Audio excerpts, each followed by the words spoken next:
when someone calls you and says, hey, would you like to drive my GT3? Ooh, we're already scraping. This thing is so low. The answer is always yes, because this is the greatest car ever made, and I will shamelessly claim that I am a fanboy. So let's go take this GT3 out on some Massachusetts back roads so you can hear and see what this car is and why it's still worth as much as it's worth.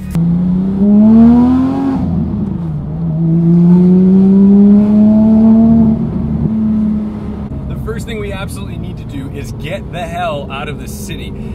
It's got an RS 4.0 clutch and lightweight flywheel in it, so it makes slow driving or city driving a little fragile.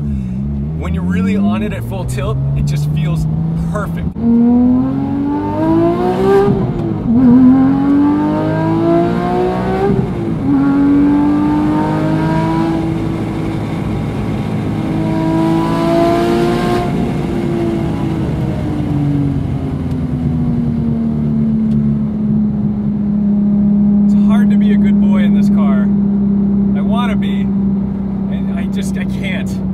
Just in case you haven't already noticed or you're not a Porsche file, this is a 997.2, which means it's got the 3.8 liter. It's the same Metzger block that was in the 997.1 3.6, but they bored it out a little bit. Some may say that impacts reliability because there's less mass in the block, but who gives a shit?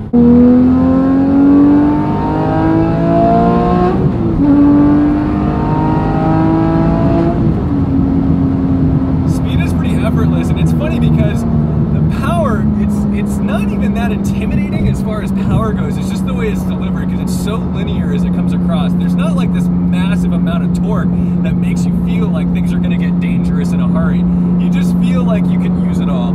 In isolation, the 991.2 steering is phenomenal. Really dialed in, really good, lots of feedback.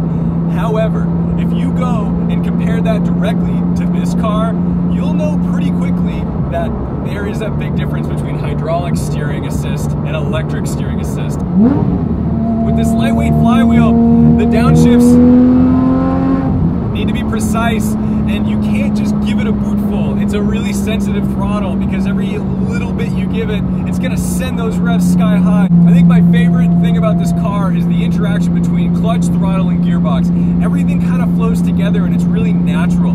If you are a driver and you like driving cars that you can feel everything in, this is it. And this clutch, while it's heavy, it's tactile and it's not that tricky. As long as you've got a little bit of muscle to play with, you're gonna be just fine. And it's like you just hit those downshifts.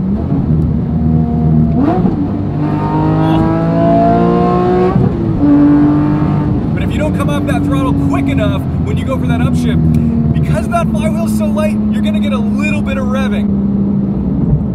So you might have noticed that the car's a bit louder than a stock 997.2, and that's because the owner has fitted headers and an X-pipe to the stock mufflers, believe it or not. So a lot of folks in the winding road version of this video were like, what on earth is that exhaust? It's actually pretty simple, and the fact that it doesn't look like anything from behind, because none of that's really visible, it looks like a stock exhaust.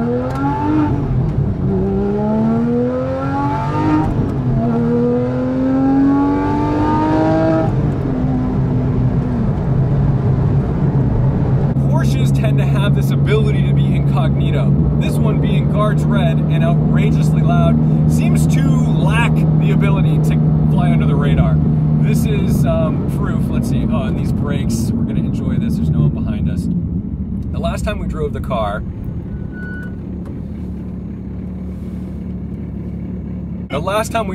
in Winding Road magazine, everyone complained about the squealing pads on this, and they said, oh, it's because it's the carbon ceramics. This, in fact, does not have the carbon ceramics, and they were just aggressive pads. But now, we're back on the standard stock pads. They still squeak a little bit, but they still bite. People are always saying, you gotta get the carbon ceramics, and that may be true for resale value, but not really a big deal. I'll tell you, when you use these steels, you're certainly not waiting for more. So you might notice the seats I'm sitting in look a little different than anything else in a US spec car. There's a good reason for that, and that's because in the US, you can only get carbon buckets that do not recline, or fold forward, I should say. these are the fold forward carbon buckets, so you can actually get to the back of the car. Famously known by Mr. JWW's brand new 991.2 GT3, because I think when everyone saw that that was an option in Europe on his channel, all the US market guys went nuts. Now we've got them in this.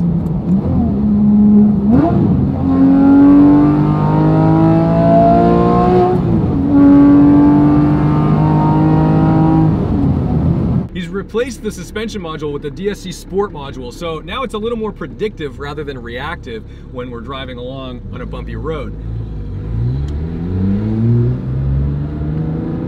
Another cool feature of this car are these nice RS door pulls. And of course, we always respect the cyclists because we share the road. And we do illegal shit too, so complaining about cyclists makes us hypocrites. At idle, I don't know if you can hear this, but you can hear all the chatter from the clutch.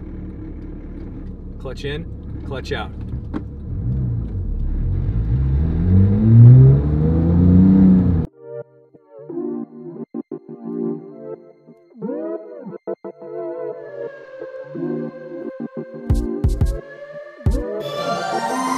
It would be cruel of me to take you guys all around Boston in a GT3 with a modified exhaust without taking you to a tunnel. So, without further ado, here's the tunnel.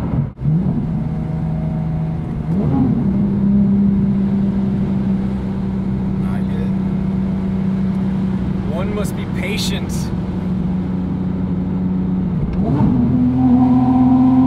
Three, two, one.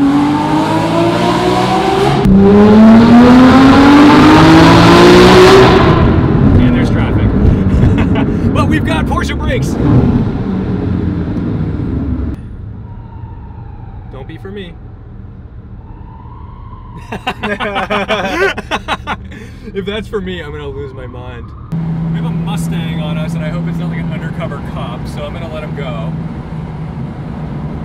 Should be. Nope, it's not. Oh, it's just some bros.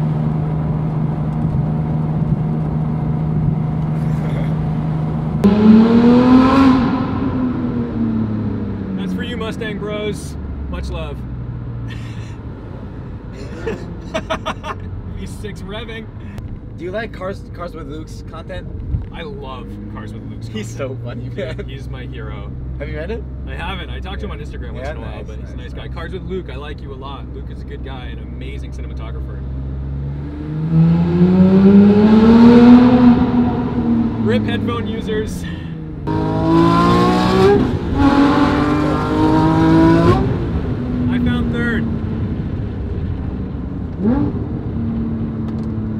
One of the big differences you notice in the 997 versus the 996 is this front end hook so much nicer. It's way less big, it's way less light. Not quite in 991 territory, but for someone who's never driven a rear engine car before, getting in even a 996 turbo, pitching into a corner and hoping for those front wheels to hook, sometimes it's a big ask. And this car definitely takes away a lot of that guesswork. The wheel never really feels light unless you're really on that throttle.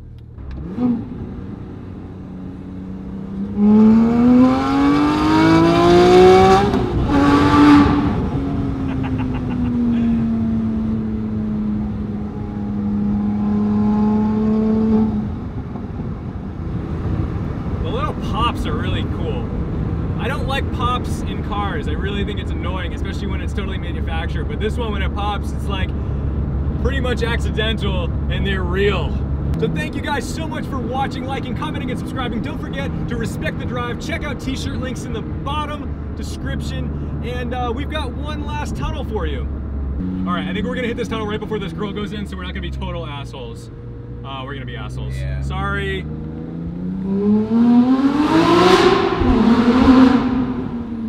Maybe this video should just be called Living with the 997.2 GT3, because honestly, we're not out on a racetrack right now. We're not in Switzerland like Cars with Luke.